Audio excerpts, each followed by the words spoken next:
começar talvez falando um pouquinho para quem não conhece, a maioria conhece, né, a Vindas. Portanto, a Vindas Educação Internacional, ano passado fez 10 anos.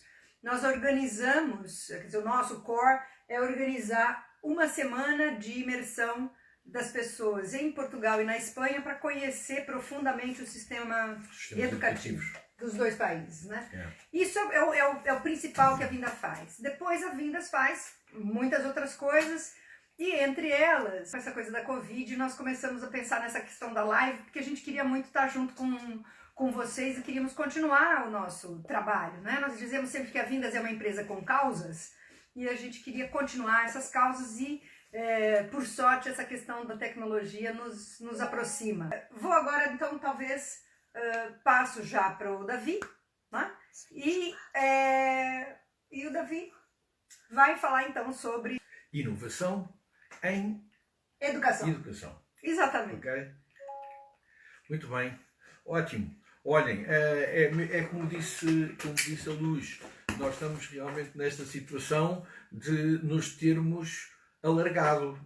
Nós estamos a chegar à conclusão que antes, quando estávamos mais em contacto uns com os outros, estávamos mais intensos uns com os outros, mas agora estamos mais alargados, não é? Porque estamos aqui a falar em nossa casa, aqui é hora de jantar, não é? Já é noite e é hora de jantar, são 9 horas da noite, mas é muito bom realmente estar convosco. Na última vez nós estivemos a falar sobre: será que se pode educar à distância? E hoje o nosso tema de conversa seria também um tema que eu acho que está muito atual neste momento, que é sobre o que é a inovação em educação. Bom, mas vamos então à inovação. Eu penso que a educação sempre navegou entre dois extremos.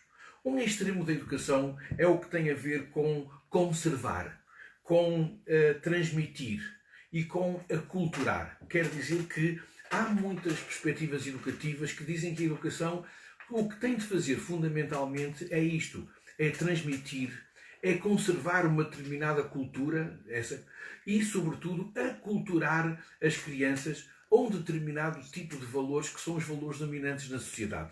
Isto é um ponto. Mas o outro ponto também da educação é quando nós pensamos que a educação tem que inovar, a educação tem que criar e, sobretudo, tem que dar a possibilidade de criar culturas, de certa maneira, de acolher e de incentivar a criação de culturas. E, portanto, de certa maneira, nós estamos sempre entre estes dois extremos, entre uma perspectiva educativa que é mais conservadora, transmissiva, e depois temos uma perspectiva que tem mais a ver com a educação serve para libertar, serve, aliás, a perspectiva da pedagogia do oprimido, de Paulo Freire, tinha muito a ver com isso, não é? Que era a pedagogia serve para libertar, serve para criar culturas, serve para, de certa maneira, para incentivar as pessoas a serem diferentes daquilo que foram os seus pais e do que é a sua sociedade, para serem interventivas na sua sociedade. E, portanto, a pergunta que se coloca a seguir a isto é: porquê é que é preciso inovar? Isto é, porquê é que nós hoje em dia sentimos a necessidade de inovar em educação? E haveria muitas razões, mas eu gostava de falar em duas delas. A primeira é que nós precisamos de inovar porque nós nunca mudamos tanto e tão depressa quanto estamos a mudar agora. Isto é, a nossa sociedade, os nossos valores, as nossas práticas, o nosso mundo está a mudar de tal maneira, tão rápido, que nós não podemos pensar que a educação fica igual. Eu até gostava de vos dizer uma coisa: quando nós dissemos que o mundo está a mudar muito rápido, não se esqueçam que ele vai mudar ainda mais rápido. Ele, neste momento, está a mudar o mais devagar que vocês vão ter memória, porque cada vez ele vai mudar mais depressa. A primeira razão é esta: nós precisamos de inovar porque o mundo está a mudar muito e depressa. A segunda razão porque é preciso inovar é que nós hoje não aceitamos que ninguém fique para trás. Isto é, nós não aceitamos que a educação é só para alguns, não aceitamos que só algumas pessoas é que podem ter sucesso na educação, não podemos aceitar que há uns que têm educação e há outros que não têm educação. Ou então que há uns que têm uma boa educação e há outros que têm uma educação mais ou menos, assim só para cumprir o calendário. Nós hoje não aceitamos isso porque sabemos que a educação, e é mais claro hoje que nunca, a educação é um direito humano. E, portanto, nós não temos nas sociedades modernas, nas sociedades contemporâneas, nós não temos esta possibilidade de dizer a educação é para alguns, mas não é para outros. Por estes dois motivos, é preciso, sem dúvida, que nós inovemos, que nós pensemos noutras formas de educar. E pode-se perguntar o que é que se pode inovar nas escolas? O que é preciso inovar nas escolas? Eu diria talvez que a primeira questão é que nós precisamos de pensar que as escolas têm que ter uma perspectiva muito diferente sobre o que é educação e sobre o que é aprender. Nós estamos muito ligados, muitas vezes, a um programa, a um determinado conteúdo. E, às vezes, até pensamos que a educação é um conteúdo. A educação matemática é aprender um determinado conteúdo matemático. E não é bem assim. A educação é muito mais do que os conteúdos.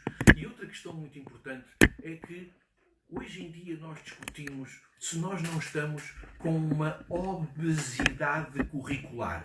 Quer dizer, se nós não estamos a acrescentar à escola mais e mais e mais e mais e mais conteúdos e, de certa maneira, as escolas estão submersas.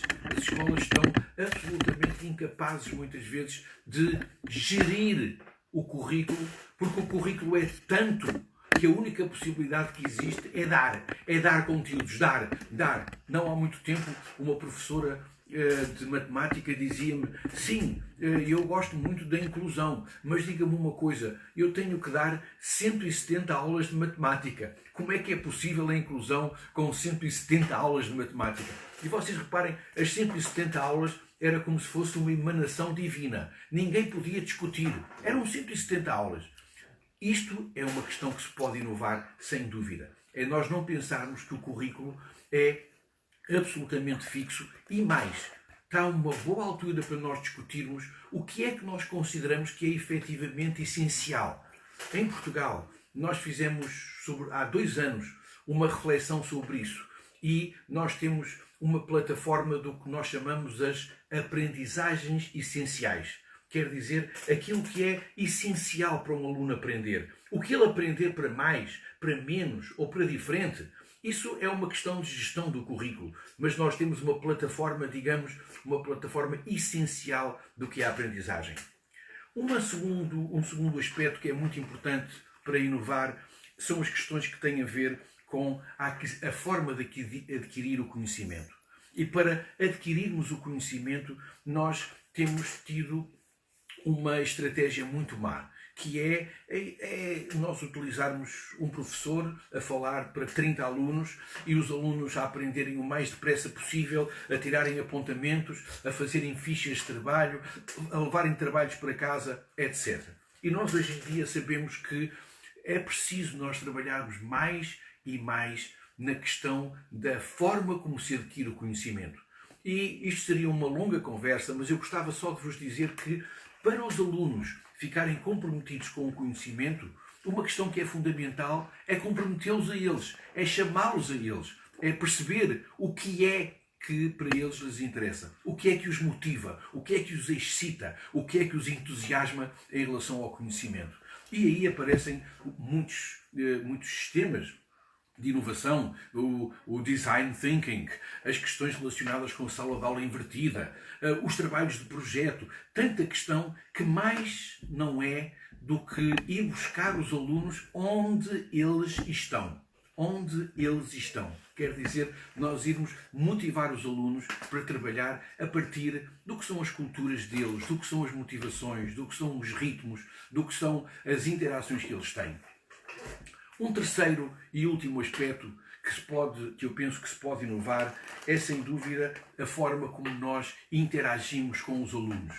E eu penso que uma grande inovação na escola é desenvolver na escola um clima de confiança. Esta questão da confiança sempre me impressionou muito, porque eu penso que a escola tradicional desconfia dos alunos. Desconfia que os alunos não trabalham que eles são preguiçosos, que eles não fazem, que eles já não têm o conhecimento que deviam ter, que eles são muito infantis, que eles são irresponsáveis. Nós ouvimos sempre isso. E vou-vos dizer, não é possível desenvolver qualquer processo de inovação se eu não confiar nos alunos. Se eu não souber que os alunos estão ao melhor nível que eles podem estar, que são as pessoas que têm muitas vezes conhecimentos que os próprios professores não dominam e, sobretudo, que são pessoas que estão na flor da vida, que estão na força da vida e que são as pessoas que têm uma capacidade de aprendizagem incrível e que nós temos que, sobretudo, que aproveitar. O meu último ponto é um ponto muito rápido e que tem a ver sobre o que é que se pode fazer para nós desenvolvermos inovação nas escolas. E eu diria que há três palavras fundamentais para nós tomarmos em atenção para desenvolvermos a inovação na escola.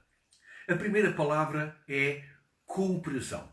E cooperação quer dizer que, quando nós pensamos em inovação, não devíamos pensar que há um professor que tem umas técnicas, que aprendeu uma coisa nos Estados Unidos, leu um livro, é uma pessoa muito interessante e ele faz aquilo sozinho. Essa inovação, claro que é importante, é interessante e precisamos de muitos professores assim, que nos incentivem, que nos mostrem caminhos. Sem dúvida que precisamos desses professores. Mas não pode ser esse professor. A inovação tem que ser a escola. Tem que ser um conjunto de professores da escola. Porque se a inovação for feita por um professor, é uma inovação que sempre será efêmera. É uma inovação que sempre será pontual. É uma inovação que funcionou muito bem naquele ano, mas o professor foi para outra escola e acabou a inovação. Portanto, a primeira palavra para nós pensarmos é cooperação. Nós precisamos que o processo de inovação seja um processo cooperado dentro da escola, em que o professor possa interagir com os seus colegas, possa interagir com a direção da escola, possa interagir com todas as pessoas que são responsáveis pela educação para poder desenvolver metodologias mais inovadoras. A segunda palavra que eu penso que é importante é cooperação. Mas espera aí, eu já tinha dito cooperação, não tinha? Porque a segunda palavra continua a ser cooperação.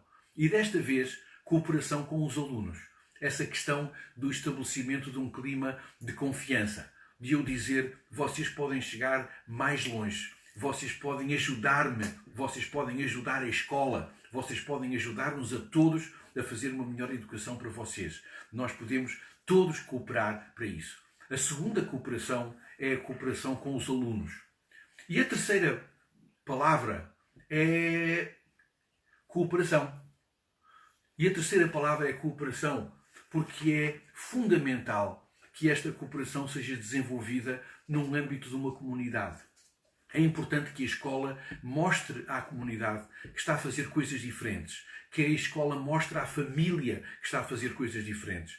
E deixem-me dizer-vos que há muitos processos de inovação que naufragam nas famílias, porque muitas vezes as famílias têm conceitos muito conservadores sobre a educação. E cada vez que as escolas procuram fazer uma coisa nova, as famílias dizem: sim, mas e o exame? Mas o meu filho quer ir para a medicina, para a USP. Como é que isto vai ser? Nada de inovações, não é? É pão com manteiga. Diga-se, eu quero que ele seja ensinado da forma como eu fui ensinado, porque assim é provável que ele consiga ter sucesso. E nós encontramos muitas vezes que, se não tivermos perspectiva de cooperação com a família, com a comunidade que está à volta da escola, nós vamos ter muita dificuldade em ter práticas de inovação que sejam sustentáveis. Assim, dir-vos-ia que, para inovar, são precisos 3 Cs. Cooperação dentro da escola e com os colegas. Segundo C, uma cooperação de confiança com os alunos. E, em terceiro lugar, uma cooperação que tem a ver com as famílias, que tem a ver com a comunidade. Penso que é preciso, último ponto, é preciso às vezes desdramatizar esta questão da inovação. Às vezes nós temos tendência a dizer, bom, há escolas que são inovadoras e outras que não são. E nós temos, é um pouco como se passa com a inclusão. nós temos que encontrar sementes de inovação em todas as escolas. E, de certa maneira, em todas as escolas, mesmo nas mais tradicionais, existem sementes de inovação. O que resta para essas sementes de inovação é regá-las, é tratar bem da terra que está à volta delas, para que sejam sementes que não sejam efêmeras, que não sejam esporádicas, que não sejam sementes que só duram enquanto o professor está na escola, que só duram naquele pequeno tempo em que se desenvolveu um pequeno projeto. E eu acredito que nós temos mesmo que desenvolver escolas mais inovadoras, com uma maior prática de inovação. E não se esqueçam por estes dois motivos. Nós estamos a mexer-nos depressa. O mundo mexe-se depressa e a escola não pode ficar parada, não é? Eu acabaria com uma frase. Há pouco tempo eu estive numa conferência do Zabalza, daquele especialista em currículo da Universidade de Santiago de Compostela, e ele dizia uma coisa, claro que é um humor, e ele dizia assim: é preciso nós termos forças externas para mudar a escola, porque muitas vezes a escola sozinha não é capaz de mudar. Ele até dizia que as escolas, neste aspecto, são como os cemitérios. Se nós queremos mudar alguma coisa num cemitério, o melhor é contar com ajuda que vem de fora do cemitério. Eu não acredito nisto, não creio nisto, mas é uma metáfora que eu acho que nós devíamos lembrar-nos para não ficarmos, não corrermos o risco de cair nela. Eu penso que as escolas têm força interna para poderem mudar. Têm força interna para poderem mudar. E acho que é isso que todos nós temos que conversar, que cooperar uns com os outros para chegarmos a esse ponto. Portanto, era isto que eu gostava, assim como ponto inicial, de vos apresentar ao nível da inovação. Estamos com muita gente participando, estamos com 83 pessoas aqui, pelo menos até agora. 83 já dá para fazer um partido político. Já não dá, a gente já podia fundar um partido político. Eu estou com o celular, o telemóvel da Melissa, então da Melzinita, então eu vou comentando, fui comentando ao longo da fala, fui comentando aqui. Tem alguém que quer participar? Tem alguém que quer falar? Vamos passar para as perguntas? Vamos passar? Posso virar a câmera para mim? Pode. Pronto. Então, só para me apresentar, olá, eu sou a Mel e eu vou estar encarregue das perguntas. Há um íconezinho, se estiver tudo certo, vai aparecer bem aqui e são duas carinhas, uma junto da outra, e vocês só têm que clicar em participar e eu vou escolher algumas pessoas para depois aparecerem aqui, só explicando esta dinâmica. Então, vou já escolher uma pessoa para participar. Flávia Parente. Flávia Parente. Tá? Fábia? Tá aqui. Tá aqui, pronto. Não, já está. Oi, Fábia. Não, eu não queria falar nada. Ai, não? Não, mas é que eu tô aqui. Agora vai ter que falar. Agora já falou. Agora não tem jeito. Clico no ícone. É que Eu cliquei sem querer. quando clica naquelas duas carinhas, a pessoa pede... Mas eu não cliquei, mas enfim, então tô aqui. Então, Okay, boa tchau, tarde para vocês. Então, vou aproveitar e estávamos agora falando daquele TED seu na live da Cissa e sobre pensar utopicamente a educação. E é um TED que eu adoro e eu acho maravilhoso. E muita gente pergunta se é realmente pensar utopicamente, você querer que as escolas estejam sempre todas preparadas para um aluno em situação de inclusão. Você acha que é uma utopia a gente querer isso? Muito obrigada pela sua participação.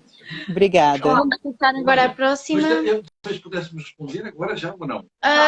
Vamos reunir algumas perguntas? Está bem. Ou preferem já ir respondendo? Não, vamos fazer um bate-papo. Bate-papo. Vamos fazer um bate-papo. Pronto, então temos a primeira pergunta um bocadinho mais para cima. Como sugeres a cooperação familiar? E a segunda pergunta é esta que apareceu agora. Sim, senhor. Por isso. E a Isabel Lopes participa sempre muito também. A Isabel falando sobre a questão da utopia. Isabel. Temos mais. Inovação. E temos mais 2 pessoas a querer participar. Vamos lá. Não. Vocês querem reunir ou querem já responder? Já podemos falar. Ok, então. De quem é a primeira pergunta? Cristina Simões Pires. Anterior sobre a utopia. A Isabel Lopes. Não. Bom, eu responderia sobre esta questão da utopia. É interessante porque não há muito tempo eu estava a ler um livro exatamente que falava sobre utopias e esse livro havia uma frase que me impressionou muito que ele dizia assim se nós pensarmos sozinhos é uma utopia, mas se houver muita gente a pensar utopicamente, isso torna-se num projeto, torna-se num programa, torna-se num objetivo. E eu penso que é isto que é importante. Eu acho que todos nós que trabalhamos nas escolas temos utopias. Só que muitas vezes nós não falamos dessas utopias. Nós muitas vezes até acabamos por realçar mais o que são as nossas queixas do que as nossas utopias. Eu gosto muito de perguntar aos professores, mas como é a escola que você sonha? O que é que você queria para a escola? Porque as pessoas só estão a dizer está muito mal, isto está cada vez pior, e o financiamento, e os recursos, e as crianças, e o diretor, está tudo mal. E nós precisamos, de certa maneira, de ressuscitar. Precisamos de reinvestir esta ideia do que é utopia nas escolas. E não se esqueçam, uma utopia que é feita por muitos torna-se num programa, torna-se num objetivo. Era isto também que tu achavas, não, Luz? É o que a gente conversa aqui em casa todos os dias, né? Vocês imaginam como é aqui em casa? A gente acorda falando de educação, a gente almoça falando de educação, a gente dorme falando de educação. Imaginem como é que é a minha vida. Pois é, coitada. Eu falo que a Mel vai ser sambista ou alguma coisa completamente diferente da área para da poder ter educação. outro assunto na mesa, às vezes. Mas eu quando penso na questão da utopia e dos sonhos, e pensando na questão da inclusão, e pensando na questão, sobretudo, da formação de professores, que afinal é aquilo que eu vivo e que eu mais trabalho, a questão dos sonhos e quanto o sonho é importante. Enquanto a gente não sonhar, enquanto a gente não pensar para além das coisas, a coisa não acontece. Porque para fazer o mesmismo, qualquer um faz, né? Nós temos aqui avançar. E vejo que, nesse momento, por exemplo, há 2 coisas que estão sendo pano de fundo aqui nessa conversa. Uma delas é a cooperação e a outra coisa é a utopia, e eu estou colocando a utopia como sonho. Aqui nesse caso, né? Mas a cooperação e a utopia e o sonho. E eu acho que nós estamos sendo mesmo, nesse momento de confinamento, nós estamos sendo empurrados para as 2 coisas. Nós estamos sendo empurrados para o sonho, né? Para o sonhar, como é que eu faço diferente, como é que eu chego no outro, como é que eu chego num aluno que não tem Wi-Fi. Portugal vai voltar, nós vamos voltar à teleaula, né? Nós vamos voltar à escola pela televisão. Mas não é a mesma escola pela televisão, é uma outra. Como é que eu sonho isso para frente? Como é que eu faço isso para lá? Não é? Como é que eu avanço? Depois, a questão da cooperação. Quer dizer, se isso não é cooperado, é impossível. Eu vejo a quantidade de cooperação que tem acontecido nesse momento e tem sido, na verdade, tem sido uma revelação bonita, porque nós estamos acabando por encontrar colegas, alunos, amigos de tal forma que isso que resolve a segunda pergunta. Sobre só conectando aqui. Não, desculpa, não, Sim. Não é só conectando. A pergunta falava sobre o que é conexão familiar e como é que se sugeria a cooperação familiar. Sim. E é exatamente nisto que tu estás a falar e que dá para fazer um link com estes tipos de cooperação. Sim, mas a questão neste momento, Por exemplo, eu não usava o Teams, não é? O Teams, o programa Teams da Microsoft para dar aulas. Eu usava o Moodle, mas depois um grupo começou a usar o Teams. Depois o outro grupo começou a usar o Classroom. E outro grupo entra em outros programas. Há quem ainda use Skype. E nós estamos todos, eu e os alunos, por exemplo, as minhas alunas que eu estou a orientar, de mestrado, de doutoramento, nós estamos com uma cooperação enorme. Um não sabe como é que usa e o outro está tendo que ajudar. Um professor não sabe como é que faz, o outro está tendo que fazer. E, portanto, mesmo as universidades, as escolas, aqui eu estou falando na questão da universidade, mas nas escolas, há um volume de troca brutal nesse momento, porque as pessoas estão todas precisando de inventar o novo, não é? Agora, nesse momento, hoje, não pode ser daqui a pouco. E como não sabemos, eu acho que nós estamos partilhando o não saber de uma forma tão grande, tão forte nesse momento, que talvez seja difícil depois a gente cooperar menos ou não cooperar, né? Então, essa questão da cooperação, empurrados para a cooperação. E daí, Mel, vou pegar naquilo que tu disseste. Sim. Vou pegar naquilo que tu disseste. Realmente, a cooperação com as famílias. O quanto, por exemplo, a tua escola onde tu estás nesse momento, o quanto a tua escola tem pedido aos pais coisas que, se não fosse nesse confinamento, não teria pedido. A cooperação com os pais, a questão de saber se tem computador, se não tem, pedir a outros pais que tenham mais computadores para dar computador para os outros. Portanto, mesmo a cooperação com os pais, a proximidade que está sendo necessária nesse momento, acho que essa cooperação ela está, inclusive, mudando de cara, né? Mudando de jeito. E o sonhar, né? Nós sonhamos todos. Eu acho que não sonha com o dia de sair do confinamento, mas sonhamos com como é que nós vamos sair desse confinamento. E se a ideia era falar sobre inovação e educação, é uma coisa, quer dizer, nada mais do que inovação e educação, que é o que nós estamos vivendo fortemente nesse momento, não é? Então, só gostava só de comentar uma coisa bem rápida, que é o seguinte. Quando nós estamos a falar que vai haver teleaula, vai haver aulas pela televisão, há muitas pessoas que dizem em Portugal que isso é um regresso a uma altura em que houve educação pela televisão. E no Brasil também se diz, isso é regressar. Eu queria lembrar-vos a famosa frase do Heráclito, do filósofo grego, que dizia que ninguém nunca toma banho nas mesmas águas do rio, não é? E o que se está a passar agora é uma coisa diferente. Mesmo que haja transmissões através da televisão, não é a mesma coisa que se passou há 40 anos ou há 50 anos, porque nós temos nós temos as redes sociais, nós temos e-mails, nós temos outra coisa. E eu acho que nós temos que estar abertos. Quando eu há pouco falava das sementes da inovação, é isto que nós temos que estar abertos. Nós temos que ver, dentro deste contexto em que nós estamos, o que é que há de novo. E há muita coisa de novo. E eu gostava também de reforçar aquela questão com a família, a importância realmente que a escola tem de puxar a família, de falar com a família. E muitas vezes isso é a pedra de toque, é o elemento que faz progredir ou que não faz progredir a educação. Essa família está solidária, está conhecedora, está, sobretudo, em comunhão com o que são os objetivos da escola. Isso é muito importante. Tem mais participação? Tem muito mais participação. O que eu estou a dizer é que, porque provavelmente não pode falar, ele disse as coisas mudam independente da vontade ou não. Inovar não é uma opção, é uma realidade. Uber é a maior rede de transporte e não tem carro. Airbnb é de hospedagem e não tem hotéis. É verdade. É verdade. A questão de ter que inovar. Quem mais? Olá, oi Luzia, eu sou Ana Luísa. A Luzia esteve com a gente no Instituto Federal de Brasília em 2018.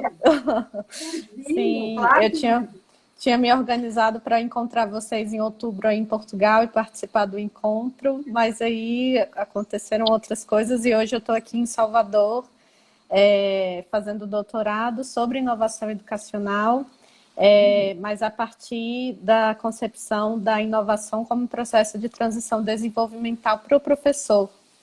Esse é meu objeto de investigação e relacionada com isso, né? Com o papel do professor nos processos de inovação educacional. Porque eu percebo que existe na literatura uma ênfase muito grande nas práticas inovadoras, nos modelos inovadores, e uma coisa que me inquieta e que me faz pensar sobre esse tema é quais são as habilidades requeridas para o professor num processo de inovação e se existe algum perfil de professor que atua em práticas inovadoras. É possível falar sobre isso, sobre o perfil do professor? Obrigada. Um beijo, Luzia. Muito obrigada. Acho que respondemos esta. Respondemos esta agora? Sim. Ok. Ana Luísa, a formulação de falar em competências do professor para a inovação é interessante, mas é perigosa. E é perigosa porquê? Porque nós acabamos por colocar em cima do professor todo o ónus da inovação. Quer dizer, há inovação se o professor quiser e souber. Se ele não quiser e não souber, não há inovação. E isto é uma perspectiva que parcialmente é verdade, mas só parcialmente. Porque nós temos que ter atenção qual é o papel das políticas públicas, qual é o papel dos ministérios, qual é o papel dos municípios, qual é o papel da cultura da escola. E essa cultura interage fortemente com as capacidades dos professores. Eu vou-lhe dar um exemplo. Pode haver um professor que é um professor bastante criativo, mas que chega a uma escola em que tudo o que ele faz é considerado bobagem, e é melhor, e é perca de tempo, e os colegas dizem que etc, etc. Bom, e pode haver um professor que não é muito criativo, que não é muito inovador, mas chega a uma escola em que ele é obrigado a correr atrás. E, de repente, passado um ano, ele está tão criativo ou mais do que os outros. É por isto que eu acho que é preciso ter cuidado, Ana Luísa, em considerar que a inovação, o único fator da inovação é o professor. É um fator importante? Claro que é. Claro que é. Sem esse fator importante, certamente não há inovação. Mas o professor está no meio de um contexto de outros fatores, nomeadamente as políticas públicas, as culturas organizacionais da escola, a gestão da escola, o ambiente em que a escola existe, o contexto em que a escola existe, muitas questões que estão relacionadas com isso. Quando fala em competências do professor, bom, são competências que têm muito a ver, acho que têm muito a ver com o erro.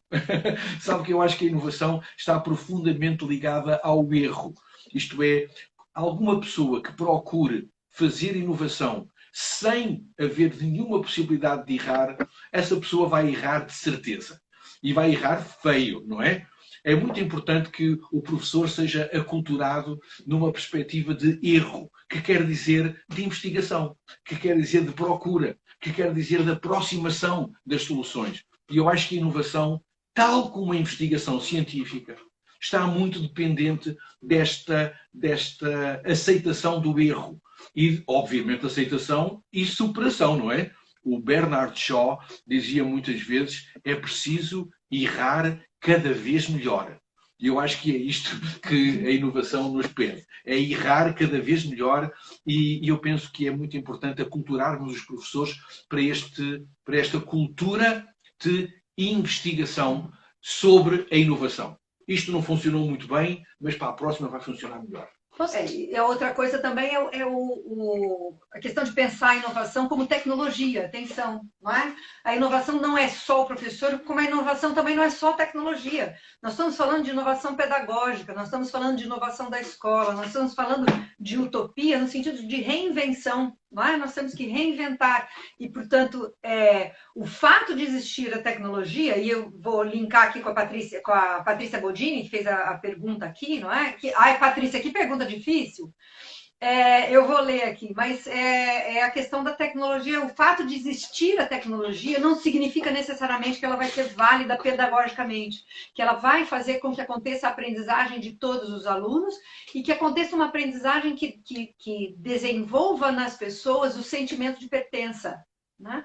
Porque quando a gente fala de inclusão, a gente fala muito dessa coisa, do sentimento, de desenvolver um sentimento de pertença dentro da escola, em que todos têm um pertencimento lá. E a Patrícia Bodini faz aqui para a gente uma pergunta, que é como trabalhar com jovens e adultos analfabetos com a tecnologia. Aqui em Campinas estamos vivendo uma grande dificuldade, pois os alunos só utilizam o WhatsApp e as aulas serão colocadas em uma plataforma. Difícil resposta para isso, não é? Muito difícil resposta para isso. Mas, Patrícia, nós temos que buscar esse aluno. O grande desafio está aqui, em termos de equidade, não é? O grande desafio é esse. Eu preciso buscar o aluno onde ele está, e ele não tem, não é? E preciso ir. É uma pergunta muito difícil, eu acho que é uma pergunta que vem junto da outra pergunta, de quem? Da Soraya que diz assim, né? E como é que a gente faz com o ensino à distância com um aluno com deficiência? Então, de certa forma, a pessoa analfabeta e a pessoa com deficiência são duas... Não, outra coisa. Tá. Temos um cão aqui que está a atrapalhar a nossa live, peço desculpa. Exato. Quer parar, Bi? Pronto. Mas vamos falar sobre a questão do trabalhar a tecnologia, trabalhar à distância com pessoas que são analfabetas e pessoas que têm deficiência. Não sei se repararam, propositadamente eu não usei a palavra tecnologia uma única vez quando falei de inovação.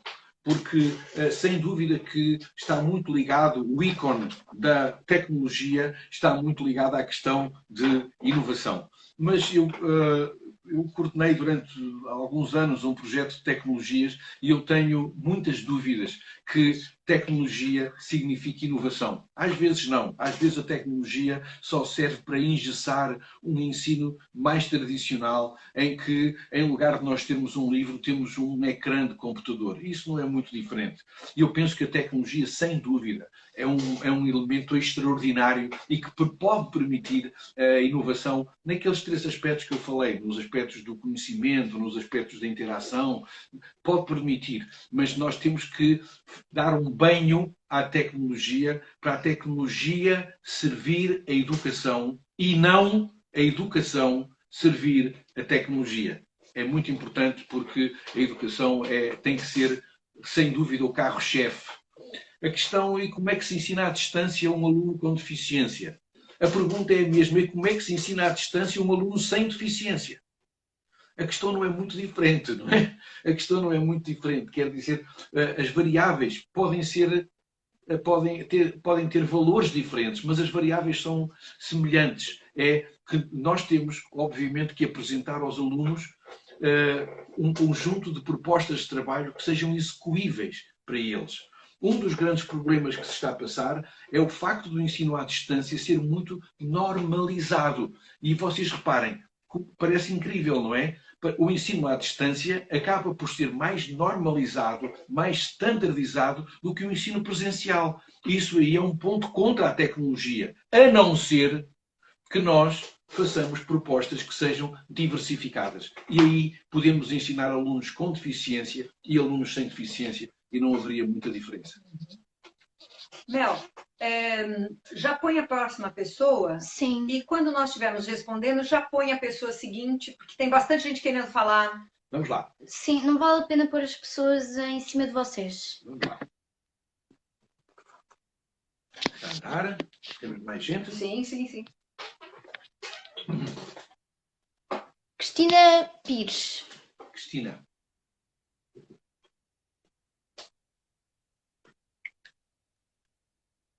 Olá, Olá, Cristina. Cristina, tudo bem? tudo bem? bom? Tudo bom? Eu falo de Brasília, Distrito Federal. Eu sou orientadora educacional e luso-brasileira. Então,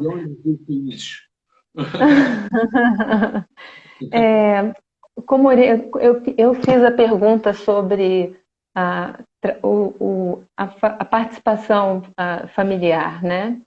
E eu fiquei muito feliz porque eu trabalho no Jardim de Infância, aqui em Brasília, E a nossa grande preocupação sempre foi que essa família fosse uma família participativa, que ela estivesse dentro da escola, né? Nossos parceiros, porém, entendemos também que esse é um momento em que todos estão em um pânico coletivo, né? E eu trabalho com a Juliana, com a Catiúcia, que vocês conhecem. Então, eu gostaria assim, de saber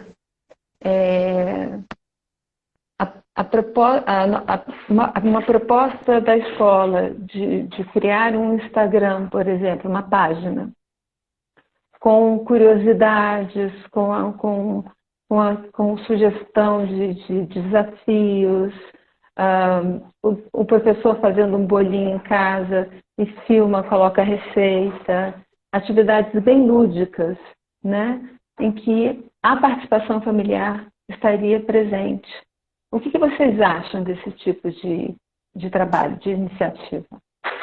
Muito obrigada pela sua participação. Muito bem, eu agradeço, né, também. Posso pôr mais uma Acho que pessoa? vamos por mais uma pergunta Depois respondemos. e a gente responde 2 ou 3 juntas. Bom, obrigado, Cristina. Sônia das Dores Rodrigues. Ah, Sônia Rodrigues, de Campinas, Unicamp. Sónia, não é preciso desligar primeiro a Já Cristina? desliguei. Já? Aquela ainda está. Então está mal. Não, é que está atrasado. A imagem está atrasada. Já está. Olá. Olá. Oi, Sônia. Oi, Luzia! Tudo bem? Oi, Sônia. Saudades, tudo bem? Saudade de vocês.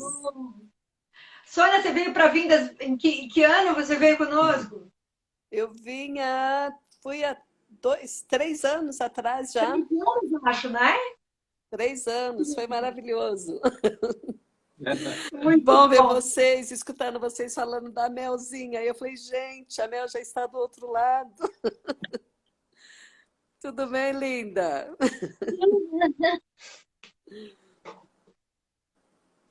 Sim, eu estou acompanhando vocês. Eu gostei muito da questão que vocês falaram, da questão da inovação, que sempre se liga à tecnologia. Inovação e tecnologia acho que são coisas bem distintas, né? Você pode ter uma inovação pedagógica em sala de aula com materiais recicláveis, com qualquer coisa, com brinquedos, com falas, com contos, né? Então acho que é bastante complexo.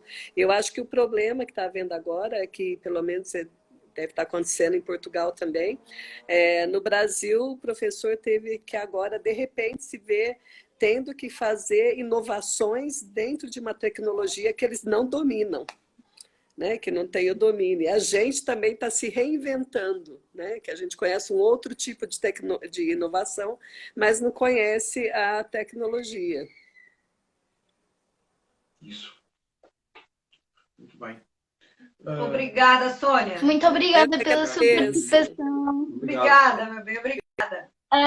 Muito rapidamente, parece que está a haver alguns cortes, provavelmente da internet. A internet nestes tempos de coronavírus, como se sabe, está sobrecarregada. Então o que se pede é que desligue a live e que volte a ligar, por favor. E é isto. Vão responder ou querem mais uma pessoa? Mais uma. A gente comenta a da Sônia e a da... Porque há 2 tipos de participação. Há a participação e há perguntas, não é? Uhum. Vou tentar a Helena Neves mais uma vez. Sim.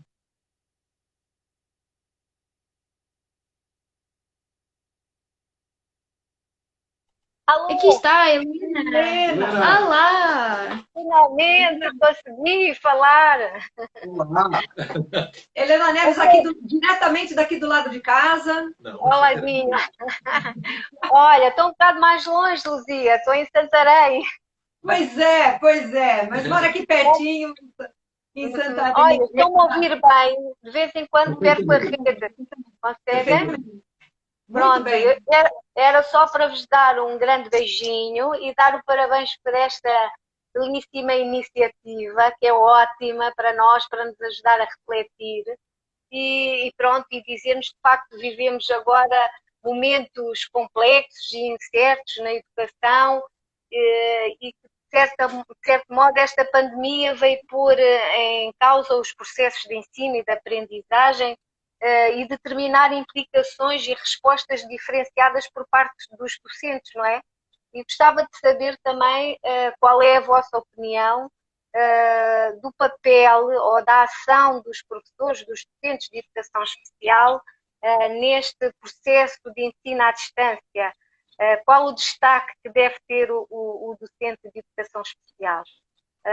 Como sabem, eu estou na intervenção precoce, a nossa intervenção tem sido muito nesta linha, muito próxima da capacitação parental, da capacitação dos professores, por isso, para mim, esta vertente faz-me todo sentido, este enquadramento faz-me todo sentido, mas já agora gostava de saber a vossa opinião também neste âmbito. Obrigada e beijinho.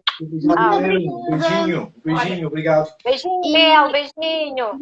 Beijinho. Eu quase que tinha vontade de perguntar para você, Helena, as coisas, de perguntar com a sua experiência aqui em Portugal com a educação inclusiva, né? Uma experiência muito grande, Helena. Mas acho que nós estamos mesmo todos no mesmo barco aqui nessa situação de tentar reinventar as coisas, não é? E de agir na hiperurgência. Também, como disse a Sônia, que nós temos que agir no momento e agora. E em relação à relação com a família, as 3 coisas, não é? Que são todas muito, muito fortes e muito ligadas. Vejo que o professor, sobretudo em termos do professor de educação especial, e agora nós vamos falar, o professor de educação especial numa perspectiva, como diz o Brasil, numa perspectiva da educação inclusiva, né? Na perspectiva da inclusão, mas do meu ponto de vista, o professor que trabalha com a inclusão e trabalha com a inclusão no sentido de promover a aprendizagem, a presença e a participação de todos os alunos, eu acho que ele nunca foi tão necessário quanto agora, porque ele é a grande amálgama que une os professores todos no sentido de ajudar a pensar como é que eu vou promover a aprendizagem de todos os alunos e, neste momento, promover a aprendizagem de todos os alunos numa circunstância que para qualquer um já é difícil, para os que têm dificuldade, muito maior a dificuldade. E eu acho que o professor de educação especial aqui tem um papel fundamental, no sentido de ajudar, sobretudo, o professor da escola, né? O professor do regular, o professor de sala de aula, a pensar em conjunto, ainda mais em conjunto, para tentar levar essas respostas a todos. E no caso da intervenção precoce, então aí a questão da família, né? E a relação com a família, o instrumentalizar ou formar ou estar próximo da família, porque ao fim e ao cabo vai ser muitas vezes a família quem vai estar presente fazendo a educação, né? A escolarização dos alunos. E é muito importante a relação da escola com os pais nesse momento. Eu fico imaginando, por exemplo, o primeiro ciclo, né? Os anos iniciais do básico, as mães que vão estar fora do trabalho para estar em casa acompanhando os estudos dos filhos. Quer dizer, isso é um desafio enorme. E o professor de educação especial aqui tem um papel fundamental. Beijo. Não teria muito mais para dizer, acho que é isto. Eu acho que o professor de educação especial tem que fazer agora aquilo que fazia antes, ou melhor, o mais próximo do que ele fazia antes. E o que nós esperávamos é que os professores de educação especial trabalhem ao lado dos outros professores na questão da diferenciação do currículo, na diferenciação das propostas de trabalho. E, portanto, é muito importante que aquilo que é mandado para os alunos para fazerem em casa tenha a mão, tenha a opinião, tenha a intervenção do professor de educação especial para ajudar que não seja aquela ficha que é ficha para toda a gente, que é a pergunta para toda a gente, mas procurar que essa pergunta possa ter uma flexibilidade, possa ter uma diferenciação que consiga chegar ao aluno com dificuldades, porque senão então estamos a somar o vírus do corona com o vírus da desigualdade. Isso é pior. Gente, então a semana que vem a gente retoma, tá bom? Nos encontramos de novo aqui. De novo, vamos falar de um outro tema, de um tema diferente aqui em casa. Uma boa Páscoa para todos, né? Uma Páscoa diferente esse ano, mas que seja uma Páscoa mesmo, que seja passagem, né? Que essa Páscoa seja mesmo passagem. Muito obrigada a todos que vieram. Muito obrigada a todos. Muito Fiquem bem, fiquem seguros, não saiam de casa. Olha, e partilhem a informação para se mais pessoas quiserem vir para a semana, tá bom? Ajuda a gente a partilhar. Mais melhores. Tá bom? Adeus. Então, Muito tchau, obrigada gente. pela Boa vossa Páscoa. participação. Boa Páscoa.